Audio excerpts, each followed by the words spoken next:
Tony Whitehead, RSPB, standing in for my boss. I'm the understudy today. I'm press officer for RSPB in the Southwest, and I'm just going to talk to you about what happens when big things happen out there that suddenly put the work that you do, your issues, the environment, right on to the front page. And how do you react? How do you organise yourself? And certainly RSPB in the Southwest, so I've certainly, over the last 5 or 6 years, we seem to have, unfortunately, quite a lot of experience of Lady Misfortune and all the little children coming around to our house to play. If you go back to, so this started with, we had the MSC Napoli being scuttled, if you remember that, great word to say, scuttled, all very piratish. That was scuttled at Branscombe, and we had a bird pollution incident, if you remember the boat that broke up. We then had avian flu, H5N1 at Abbotsbury. That put us on the front pages. Then last year we had the big PIB pollution incident on the south coast when we had 5,000 birds dead on the shores of Cornwall, Devon and Dorset. Again, that was front page news. And of course last winter we had the Somerset floods, which for all the wrong reasons at the time put the RSPB and indeed the conservation movement on the front page, because clearly the floods were our fault.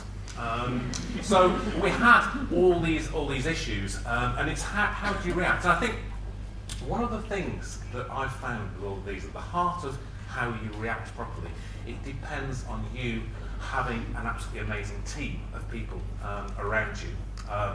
And some of the best teamwork I've ever done within the RSPB has been in reaction to some of these issues. And so what I thought I'd do is just talk through the teams that we put together to deal with them, the roles that those people have, and some of the issues that arise from this, to give you some experience. Now, I'm not standing here as an expert, because all these situations are completely different. They all have their own flavours. So I'm not an expert. Something could happen tomorrow, and our reactions might be different. But like I say, it's all to do with the team that you have around you. And the first thing that you need in your team, a role to ascribe to somebody, is to coordinate. Because when these stories happen, they don't happen in a linear way. I wish they did. I wish they did happen in a linear way, that when you have an oiled bird on the beach, the first person to find the oiled bird is your conservation scientist. Nobody else has found that bird, it's just your scientist. Your scientist then talks to your policy people, the policy people work out the line, they come to me, I have to work out how you present that to the public, and then it goes to the press. And the press are the last people to hear about it. I wish it happened like that, but the experiences we had with the PIB pollution in the last year was that it was the press that contacted us first about it, and then everything happens at once. It's not linear. So with the PIB incident, at 3 o'clock on a Thursday afternoon, this was not a story anywhere. By 5 o'clock, we were on the front page of the BBC News website, and we were getting invitations to the news night to go on that very night.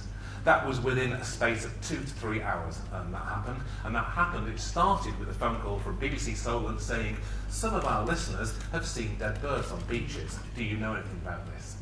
So the coordination, and it was one of those situations, it was like, the classic, the switchboard started to light up. And they did.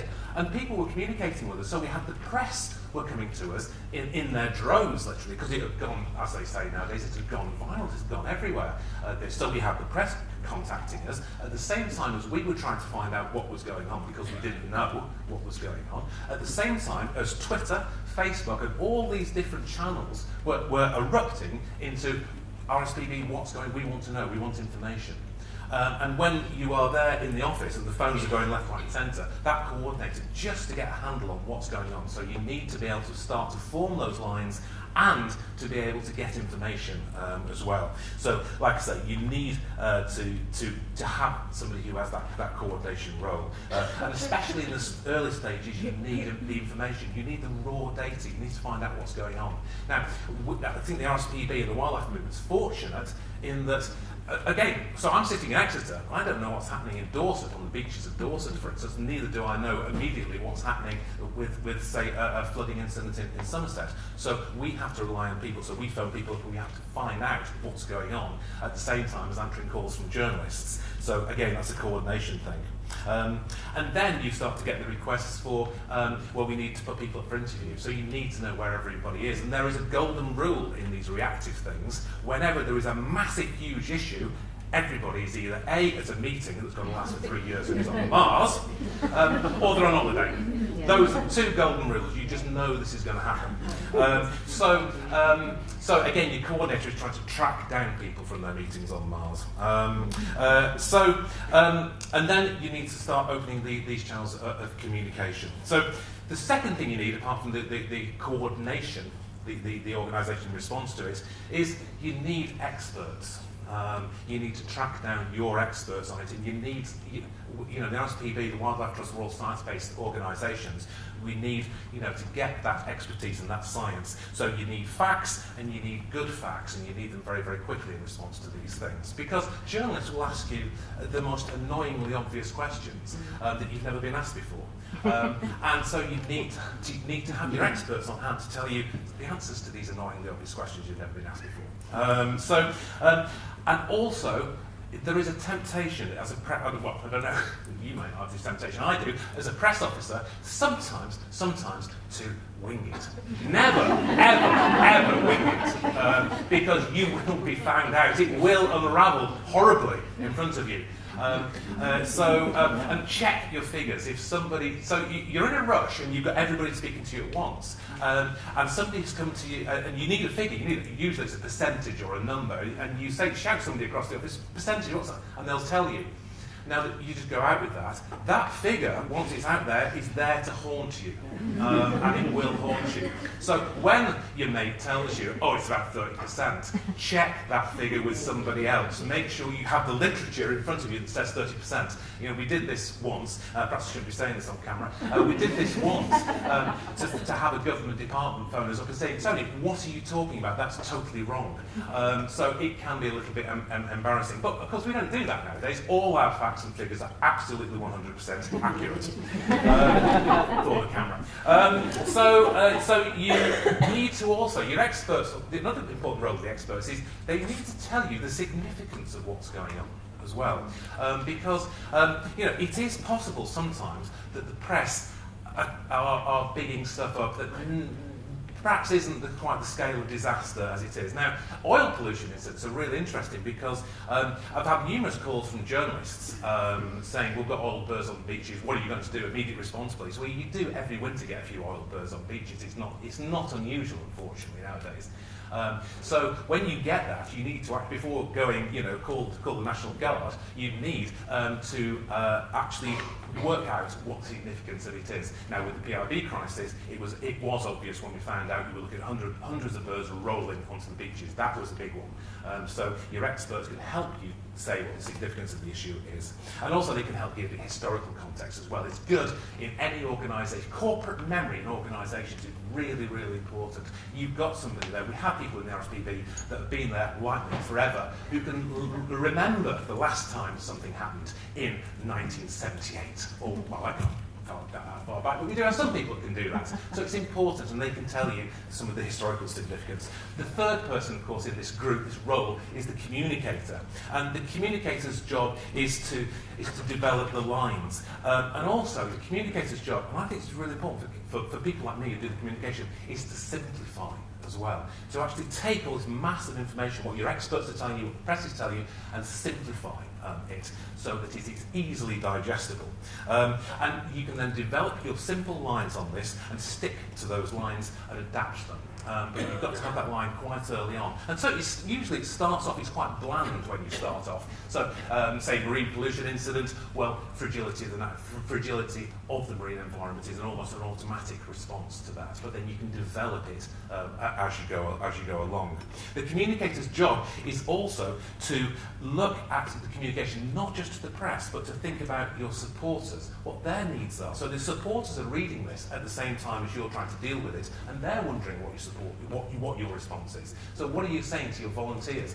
What are you saying to your staff out there that are worried about this? What are you saying to your supporters? And also, are the groups out there that could really do with them being on your side. In the Somerset flood crisis, we worked very, very closely with the amazing Flood Action Group on the levels, a group that if you want to do a study of self-organisation, then that group is an absolutely amazing response to a crisis. And so we worked very closely with that group to make sure that they understood the RSPB, that we were not the ones that actually caused the flooding, and that they could actually put their own messages out through their own media. So really important stuff about the communicator's role there. And also the communicator has to be logical, and one of the common questions you will be asking as the communicator is, what do you mean when you're speaking to your experts? So that, you have all these roles, and also to spot risk as well, any reputational risk.